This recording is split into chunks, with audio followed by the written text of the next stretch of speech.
New location and a new place for us. So, welcome back to Champion Sons and our College Football 26 series. As we are now the head coach of the Michigan State Spartans, getting ready to take our leap into the head coaching realm with this team up north.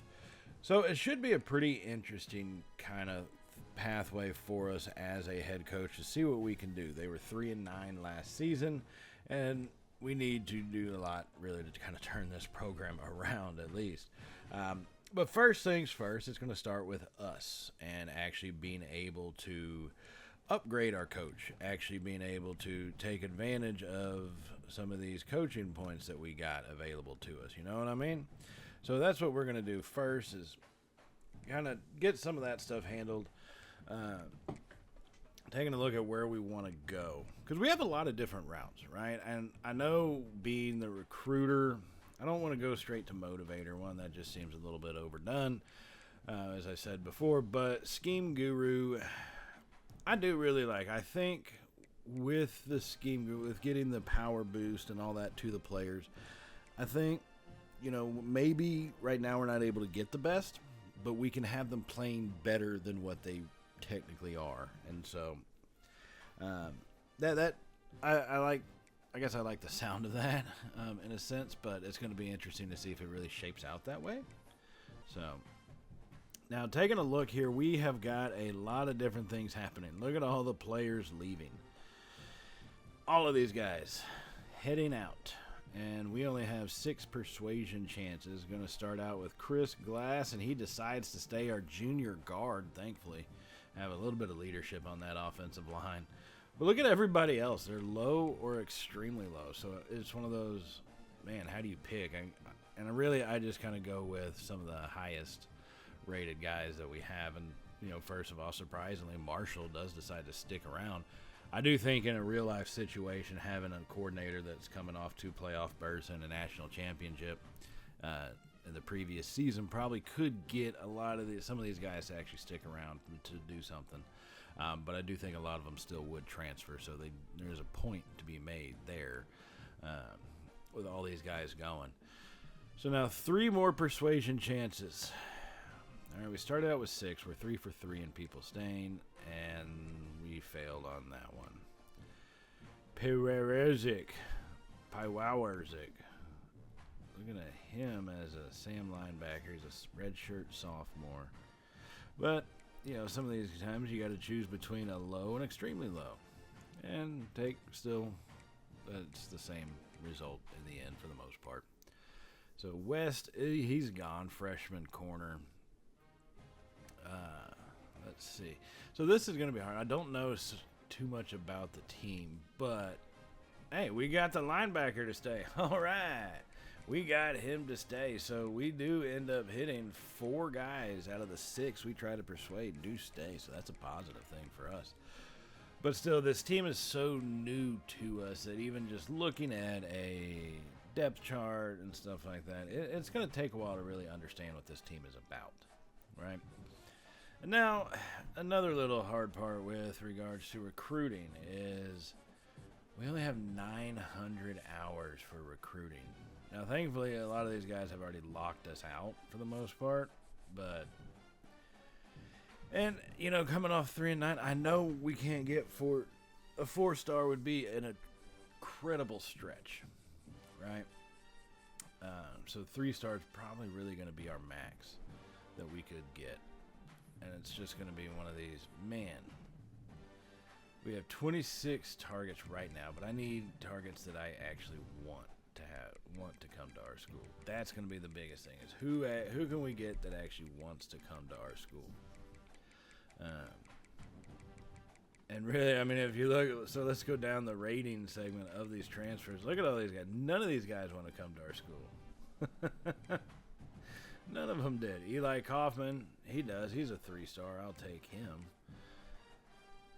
Let's see. Colbin Price, 2-star tight end out of Western Kentucky. Then Bryce Baker, dual threat quarterback.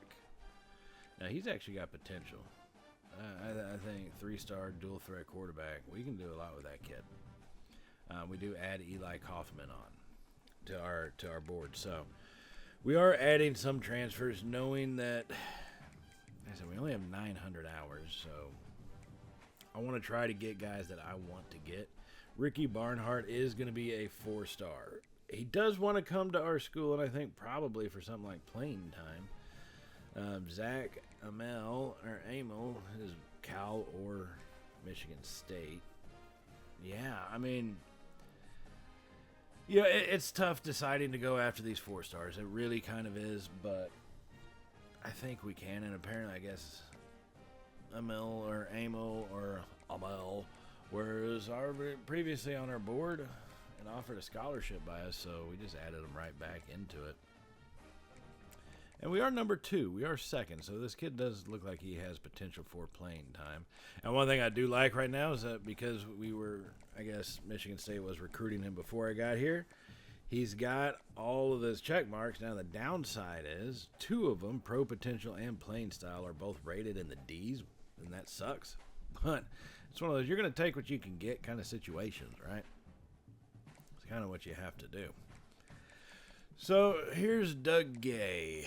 And here's what I hate about the offseason recruiting. So I don't know how many points were applied to these guys essentially during the simulation, but I don't think those should go away. I think it should just be kind of, look, they'll go away if you remove them and then you pull out your pooled hours up there. But if you don't, I think it should stay. You should still get your off-season recruiting hours just because it is the off-season. You're going to have more hours than what you would originally. Eli Kaufman, the transfer, and then there's Bryce Baker. What's funny is that, to me, Baker and Kaufman, did my eyes go cross while seeing that? I thought they were 4-star, but we have them marked as 3-star here. I thought it showed them as a 4-star. Oh, no, that was Barnhart. Never mind. They were just 3 stars, but I think Ricky Barnhart on our board was a 4-star. Okay. Had to clear my own mind there for a second. So, here's what's funny about Bryce Baker. Michigan State or Marshall, we are pretty much tied for the lead. I don't know what he's got available. 91 throw power is kind of impressive. 78 medium accuracy, 79 short. I think that can develop over time because he is just a freshman. But he's also got 84 speed. Now, normally I do like to kind of run more of a spread style. So take the offense that we had at Texas, right? More spread, more pre-snap motion kind of sense. And actually a mobile quarterback like him might be able to run that a little bit better.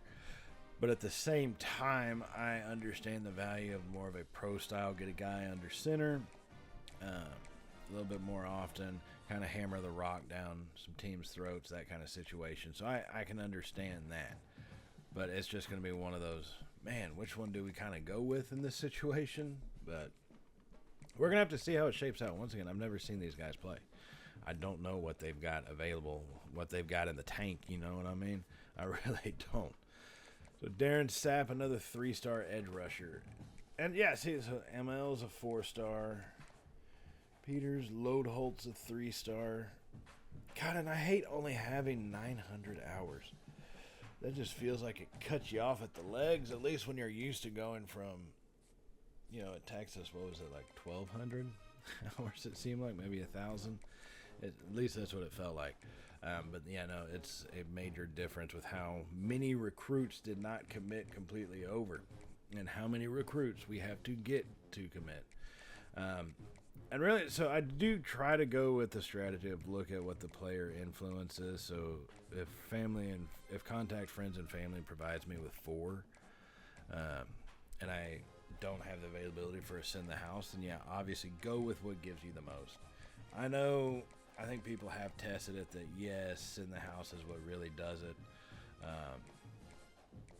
But still, it's one of those, just always be willing to double check. Kevin Fisher, Wisconsin has offered him a scholarship. Oof. Now that'd be interesting, getting a competition already with the Big Ten program for a recruit. But then again, I'd hate to lose that one. Avery Amerson. We're not even on his interest. Steve Queen, not even on his interest either, but let's go ahead and get him a scholarship. Some of these guys, it's just really a shot in the dark, and it's just because I know, hey, they're a 3-star. I know that's going to be pretty much our cap. Like I said, 4 stars, very unlikely, but 3 stars, that's our cap for guys. So I'm not going to even stress about nitpicking their capabilities for a lot of these roles. So I really just want to try to get them to come to our school primarily. That's goal number 1, right? So we got those in, and now like I said, the points. It's kind of interesting. Just doing 25 or just 10. It doesn't feel right with how I like to recruit. But then again, we're talking a whole season worth of recruiting that I prefer to do, obviously, than coming into a brand new situation in an off season with guys I have no idea who these guys are. Like, who's Tyrone Kolar? I don't know.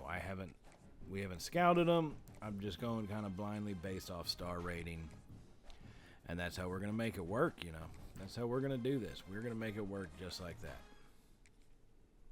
All right, Randy Renaud, another edge rusher. Yeah, 25. And if you see at this stage, the 25 is actually, so for some guys, it's only like 3 check up marks, like with Brett Breeze. Other guys, man, it's like 4 or 5. And ideally, I think those 4 or 5 upticks, those are the guys really that you want to try to recruit a lot harder than the ones that you see 0 impact with. So we're filling out our board. We have a lot of gaps in our roster based off that, based off that screen. You see a lot of red up there.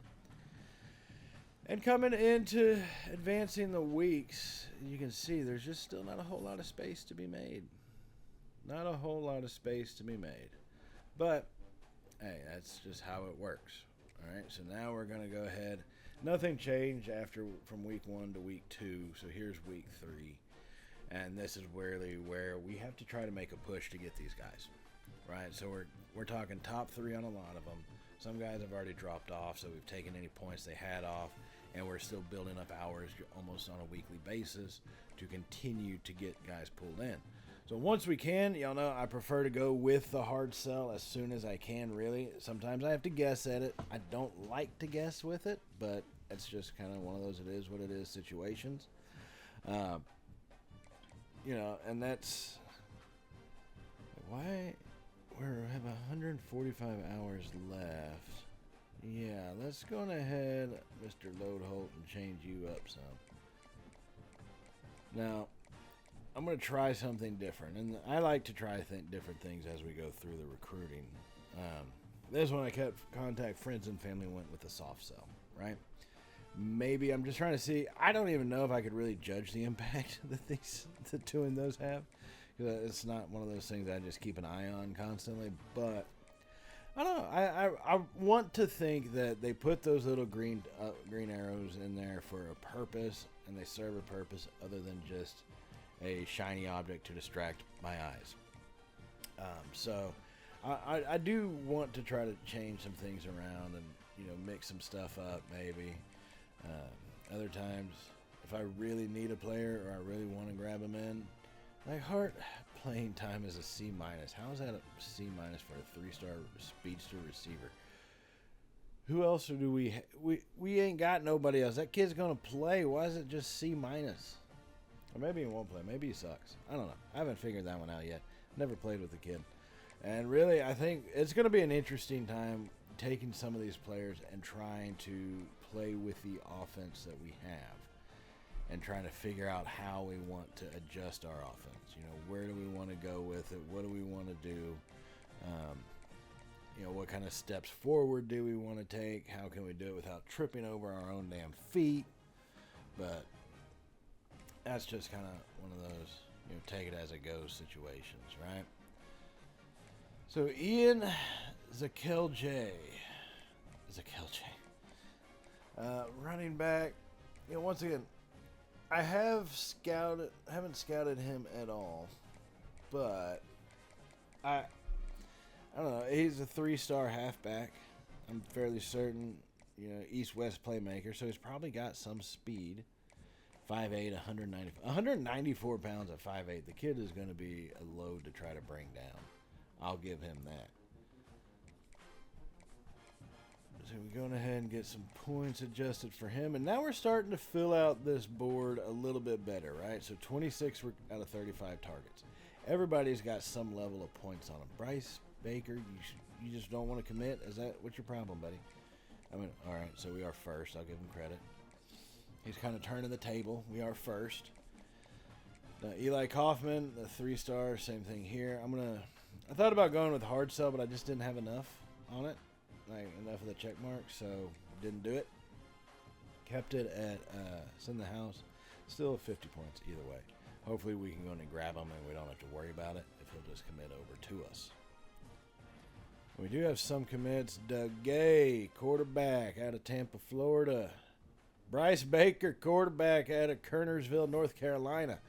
2 quarterbacks here. Our first offseason recruits to commit. 2 3-star quarterbacks. Okay. One is a backfield creator, and the other is a scrambler. Or dual threat, I guess you could say. All right, I'll take that. I'll take a dual threat and a backfield creator. Got no problem with that. It's just kind of funny. All right, so 200 hours coming in here to the final off-season week. And Sap, we're going to go with a hard sell on you, hombre. Once again, I don't know what you're capable of because we haven't scouted you at all. But I believe in you, Darren Sapp. We're going to go all the way. Hard sell plus slide into his DMs. Now, we've made space with Zach. I'm not too worried about him. I think we're far enough ahead. Now, somebody like John Lodeholt, LSU coming up late, that bothers me. That definitely bothers me, but I don't know. We'll see if we can grab him. I need to try to trust the things I'm testing. You know what I'm saying? Trust them. And so we're going to keep Lodeholt as he is with the contact, friends, and family, and the soft sell. Gideon Ofodile, or Ofodil, Afadal. I don't know how to pronounce his name. Athlete, but hey, we're first on his board. And just kind of keep going at it. Some of these guys, I think we have a big enough lead that once we get through this week, we'll get enough commits. And so, once again, I'm not too totally worried about that. We'll make it happen for us. But I just want to be sure to try to get some of these. I don't know how many guys. So, knowing what we lost in the transfer portal. We lost a good, 7, 8 guys in the transfer portal, if not more. Plus all the dudes graduating. And so it just makes it a little tough to know what our team makeup is. Mainly because I haven't looked. Not that I couldn't. Probably could, actually, at this stage of the offseason. But I choose not to. We're going into this blind, all right? We accepted the job at Michigan State just to get out and to grow our career, knowing that we couldn't sit at Texas as the offensive coordinator forever. Just couldn't. So, Gordon Duggins, edge rusher, pure power is his archetype. Yeah, I'm hoping, like I said, I'm hoping we have a big enough lead on a lot of these guys that we'll go ahead and snag them as this final week comes to a close. Because that is where we are right now. We are in the final off-season recruiting week here. Enrique Pelshak, tight end, physical route runner. Sounds like a guy who's going to get a lot of offensive pass interference calls, but hey, Brett Breeze. Emerson, you bum. You're going to go to UCLA? Why, just because you're from Lincoln, Nebraska, you want to go to Los Angeles, you loser? God. See, I can't even put on a hard or soft sell. He's such an undecisive idiot. But I do still want him to come play for us. So we're going to give it our best shot. Colbin Price, don't be an Emerson, okay? Be someone better and come to our school. Help us, help you, is all I can say to that. Help us, help you. As we do put on the soft sell plus the content, it's one of those. I do believe in the theory of once you get to the top 5 interest, if you can do the hard sell, hit it up immediately as soon as you can, because that will give you the most either gain, headway, extend your lead. But I just don't know about the whole every other portion that I've been trying to test with the combinations between soft sell, friends, and contact family and all that stuff. And it's one of those, I don't know the actual impact of it. So as far as that, take other YouTubers' words on it that have spent time testing it or have talked to devs and all that. They know better. I just know that when it comes time, as soon as you can hit the hard sell, do it. I used to wait till it was top 3. Now it's pretty much as soon as I can. That's going to be the ideal time for me, at least, is to hit that right at that point. So, all right, let's see. Who do we got? Coleman Price, tight end. I like it. Who else? Coleman, what are you doing? All right, there we go. Eli Kaufman. All right. Oh, Wadsworth, Ohio. Actually, one of our coordinators has a pipeline in Ohio. Zach Amel, 4-star receiver out of Las Vegas, Nevada's. John Lodeholt out of Michigan, 3-star halfback. Good Lord, I think our halfback room is going to be pretty well stacked. Jose Floyd, 3-star receiver. Gideon Ofudel, 3-star running back. Ian Zakelje, 3-star running back. Joey Olvera, hopefully be one of the blockers for all our running backs. Enrique Pelshak, 3-star tight end. So we're getting a lot of 3-stars, which is actually a pretty positive sight to be seen. Steve Queen, defensive tackle. Clayton Ferguson. And what's funny is they're coming in across the board, offense and defensively, pretty evenly, which makes me feel real good about the whole process and at least being able to kind of snag most of these guys without even really recruiting most of them to start. So, now that that's done, we need to take a look at what our next season is going to look like. Florida, Central Michigan, Notre Dame. Interesting to say the least. On the road at Florida, home versus Central Michigan, then Notre Dame. Now, for those of y'all who don't know, I do change it up to divisions within the conferences. I've always done that whenever I can, and I prefer it that way. Just saying. So we are in the Big Ten. I think their old ones were Leaders and Legends, what their division's called, so I brought them back up for the Big Ten. And the SEC, it's the East-West, Big 12. I want to say North-South. Pac-12, I'd say North-South. ACC, I did call them Atlantic and Coastal, although that really means nothing in the grand scheme of things when you break out down what the teams are. So, hey, it is what it is. But Florida was just about as bad as we were, it says. So I'm fine with that. Now then, Notre Dame, an old school rivalry game against Notre Dame at home. You got to start with some games on the road, right? You really kind of do. So I don't know. I'm trying to think of putting Florida and where do we slide them in at. Because if I can, I'd rather start out with a cupcake team, especially if I'm going to play on the road at Florida. Let's start out against Central Michigan at home. Get ourselves pumped up, get the good feelers going. And then go on the road and risk it in Florida. That seems more logical to me when it comes to creating a schedule than anything. Because then we got number 7 Nebraska, 6 Notre Dame, 9 Penn State. That's a rough little segment right there. Then at the end of the season, 24 Michigan, 2 Ohio State, and number 20 Indiana. A lot. Number 19 Indiana. So we got some rough patches, to say the least. Now the season can shape out different ways, right? So maybe Washington and Wisconsin come out to be world beaters, and Michigan and Indiana just lose everything. You don't know. It could happen that way. It's just going to be seeing how the season shapes out. But right now, it looks like we're going to have a pretty tough opening portion to the season and a pretty tough ending to the season, to say the least. All right. As a head coach, though, we have to think about the future of our program. And I think Macho Man Randy Savage said it best when he said, "The cream rises to the top." And that's what we're going to try to do. We got to find the cream of the crop here. See if they can't rise to the top, to the occasion, given the opportunity. And that's what's funny with the recruiting, is looking at what we need, right?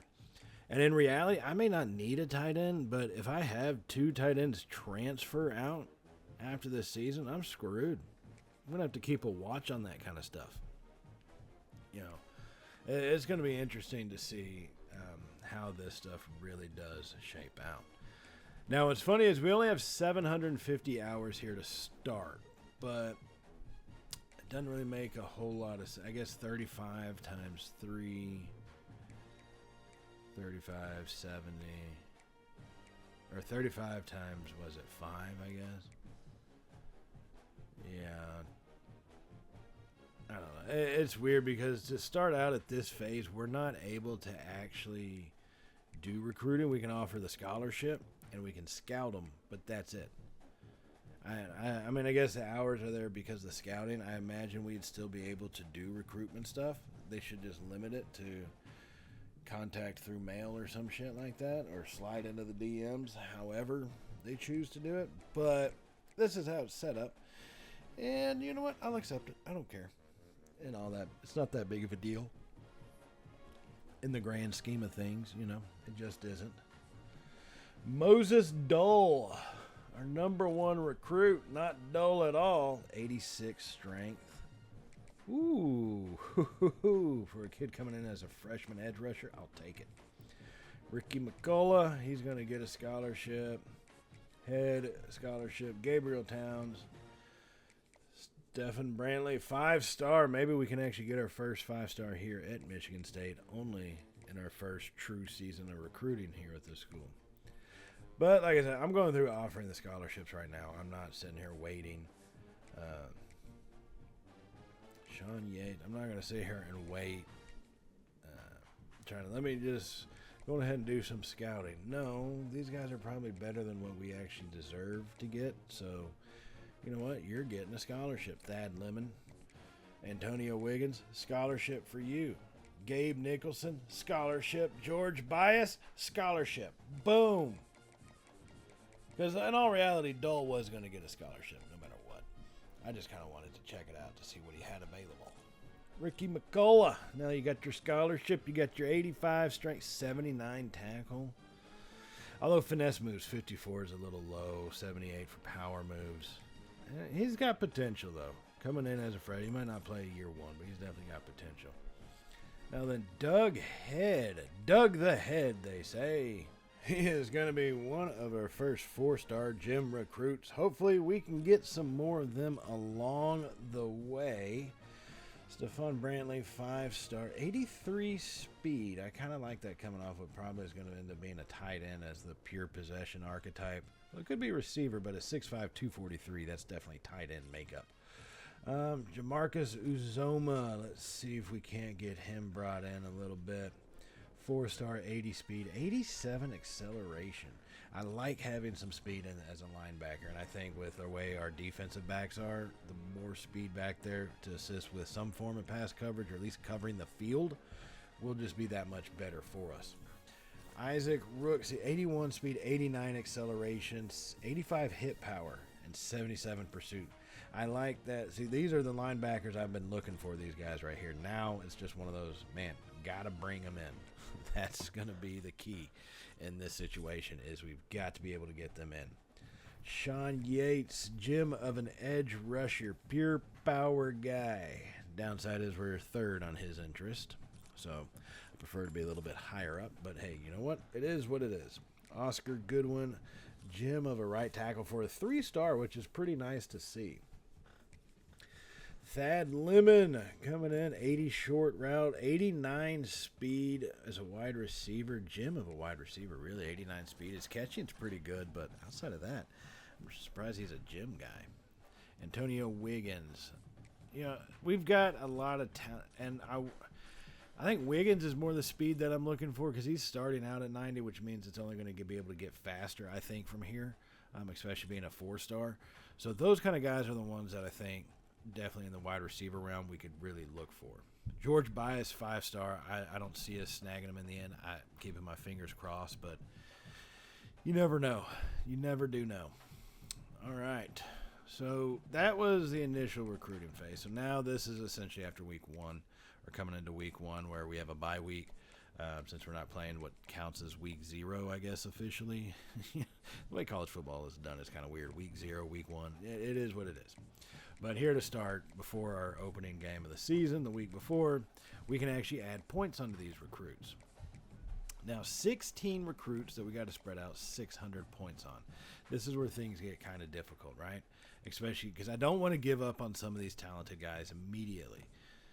Even if we drop down to second or we're staying at second like Azoma, I want us to get some form of points, get as much as we can.